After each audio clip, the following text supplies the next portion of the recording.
The police told me something I'll never forget. Whatever happens, don't open your front door. I thought they were talking about the man standing outside my house. I was wrong, because 5 minutes later, I realized they were trying to keep something from getting inside. It started with a loud bang on my front door just after midnight. At first, I thought it was one of my neighbors. Then came another bang, harder. Whoever was outside wasn't knocking anymore. They were trying to make me believe the door wouldn't hold for much longer. I called 911. My hands were shaking so badly that I almost dropped my phone. The dispatcher answered immediately, but before I could explain anything, she interrupted me. "Sir, whatever you hear, do not open your front door." She sounded terrified. I stared at the phone in disbelief. "How do you know someone's outside?" I asked. She ignored my question. Instead, she asked, "Are all your doors locked?" I looked toward the entrance. 3 slow knocks echoed through the hallway. The dispatcher lowered her voice. "Listen carefully. No matter what you hear, no matter who speaks to you, do not unlock that door." Those words scared me far more than the knocking ever could. I backed away from the entrance and locked the deadbolt again, even though it was already locked. The dispatcher asked me to stay on the line no matter what happened. Then she said something that made my stomach drop. "Can you still hear the knocking?" I listened carefully. It had stopped. At first, the silence felt like a relief. Then I realized it was much worse. Whoever had been outside hadn't left. They had simply stopped making noise. The dispatcher told me not to look through the peephole. "Promise me," she said. "Don't check who's out there." Of course I wanted to look. Every instinct told me to find out who had been pounding on my door. I slowly stepped closer anyway. My hand was inches from the peephole when the dispatcher almost shouted, "Step away from the door." I froze. "How do you know what I'm doing?" I whispered. She didn't answer immediately. Instead, I heard her speaking to someone else in the background. Then she came back on the line. "The officers are almost there. But if you hear anyone calling your name, don't answer." Less than a minute later, someone outside spoke for the first time. It wasn't a stranger. It was my mother's voice. She sounded frightened. "Please open the door," she cried. "I'm hurt." The problem was, my mother had died 3 years earlier. Every hair on my arm stood up. I hadn't heard my mother's voice since the day of her funeral, yet every word sounded exactly like I remembered. She even called me by the nickname only she had ever used. For one terrifying second, my hand moved toward the lock before I stopped myself. The dispatcher heard the voice through my phone. "Do not believe it," she said immediately. "Whatever you're hearing, it isn't your mother." I wanted to ask how she knew, but I couldn't speak. The voice outside sounded desperate. It begged me to help. Then everything went quiet again. No crying, no footsteps, nothing. I looked at the digital clock above my stove. It read 3:13 a.m. The dispatcher took a deep breath. "This is the time we were afraid of," she whispered. My heart started pounding even harder. I finally heard police sirens in the distance. Relief flooded through me. The dispatcher told me the officers would knock 4 times before saying a password. "If you hear anything else," she warned, "do not open the door." I nodded, even though she couldn't see me. A few seconds later, someone knocked. 1, 2, 3. I waited for the 4th knock. It never came. Instead, a calm male voice spoke through the door. "Police department, we're here to help." Every part of me wanted to unlock the door, but the dispatcher immediately said, "Don't move. Those aren't my officers." The man outside knocked 3 more times. "Sir, we know you're inside. Open the door." His voice sounded professional, confident, exactly how a real police officer would speak. If I hadn't still been on the phone with dispatch, I would have believed him without hesitation. The dispatcher suddenly asked me a strange question. "Can you see your car from where you are?" I looked through the living room window. My car was still parked in the driveway. Then I noticed something beside it, a police cruiser with its lights turned off. "There shouldn't be a police car there yet," the dispatcher whispered. "My officers are still 2 minutes away." I stared at the cruiser outside. If it wasn't the police, who had arrived first? The driver's door slowly opened. A man stepped out wearing a police uniform. He walked toward my front porch without using a flashlight, without looking around, as if he already knew exactly where I was standing inside the house. He stopped directly in front of my door. For several seconds, he didn't move. Then he smiled. I couldn't see his face clearly through the window, but I could tell he was smiling. Slowly, he raised one hand and knocked exactly 3 times. The dispatcher gasped. "He can hear us."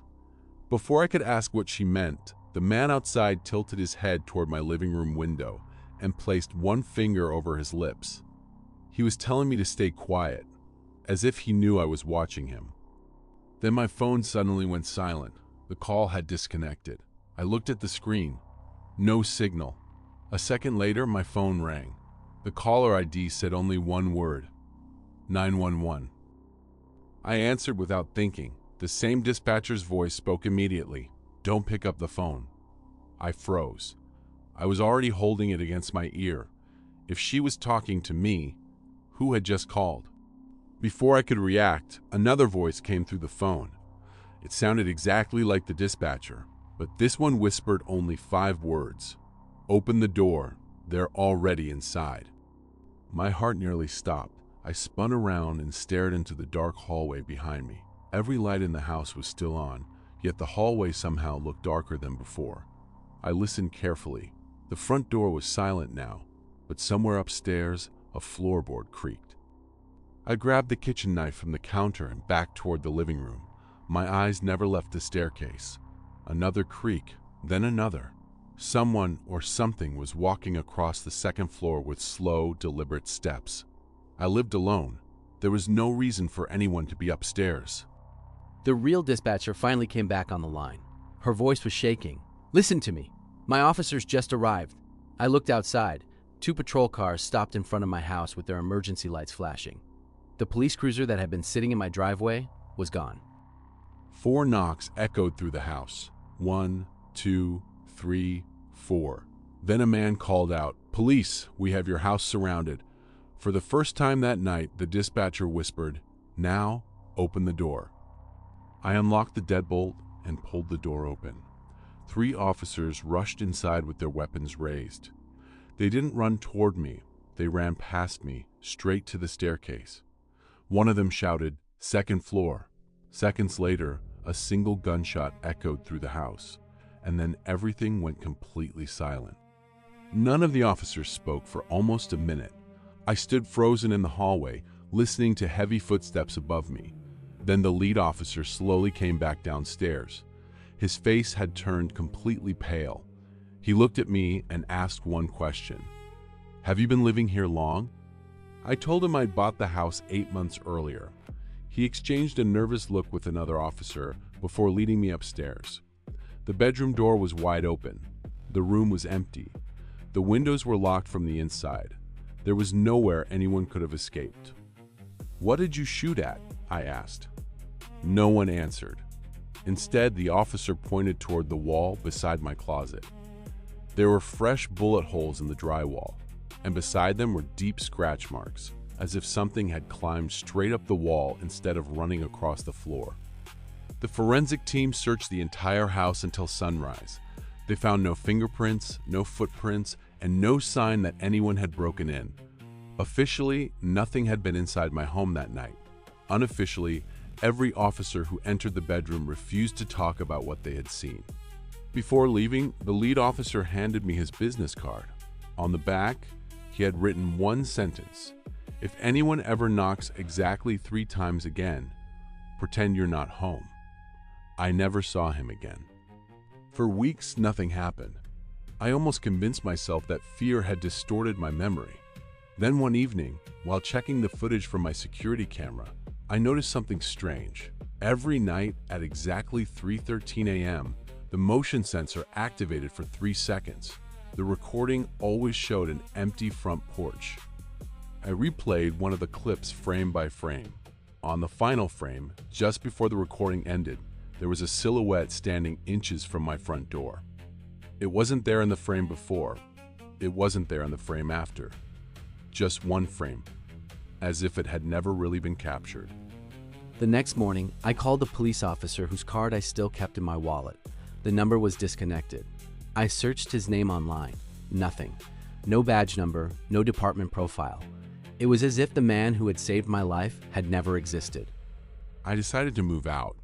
While packing my last box, someone knocked on the front door. 1, 2, 3. I didn't move. I stood perfectly still, remembering the words written on the back of that card. The knocking stopped after a few seconds. Then a calm voice spoke through the door. "Good. You finally listened." I never opened that door. I left the house through the back entrance an hour later. And to this day, whenever someone knocks exactly 3 times, I wait for them to leave. 6 months later, the family who bought my old house contacted me through social media. They asked if I had ever experienced strange knocking in the middle of the night. I stared at the message for several minutes, then deleted it without replying. A week after that, another message appeared. This time, it contained only a photo. It showed their front door, taken by a security camera at exactly 3:13 a.m. Standing on the porch was a dark figure. Its face couldn't be seen, but one detail was perfectly clear. The figure wasn't looking at the camera. It was looking directly through the front door, as if it already knew someone inside was watching. I blocked the account and tried to forget about it. 2 nights later, someone knocked on my apartment door. 1, 2, 3. I didn't move. I didn't even breathe. The knocking never came again. But every night since then, I wake up at exactly 3:13 a.m. And every morning, my front door camera contains 3 seconds of missing footage. No errors, no explanation, just 3 seconds that no longer exist. 6 months later, the family who bought my old house contacted me through social media. They asked if I had ever experienced strange knocking in the middle of the night. I stared at the message for several minutes, then deleted it without replying. A week after that, another message appeared. This time, it contained only a photo. It showed their front door, taken by a security camera at exactly 3:13 a.m. Standing on the porch was a dark figure. Its face couldn't be seen, but one detail was perfectly clear. The figure wasn't looking at the camera. It was looking directly through the front door, as if it already knew someone inside was watching. I blocked the account and tried to forget about it. 2 nights later, someone knocked on my apartment door. 1, 2, 3. I didn't move. I didn't even breathe. I blocked the account and tried to forget about it. 2 nights later, someone knocked on my apartment door. 1, 2, 3. I didn't move. I didn't even breathe.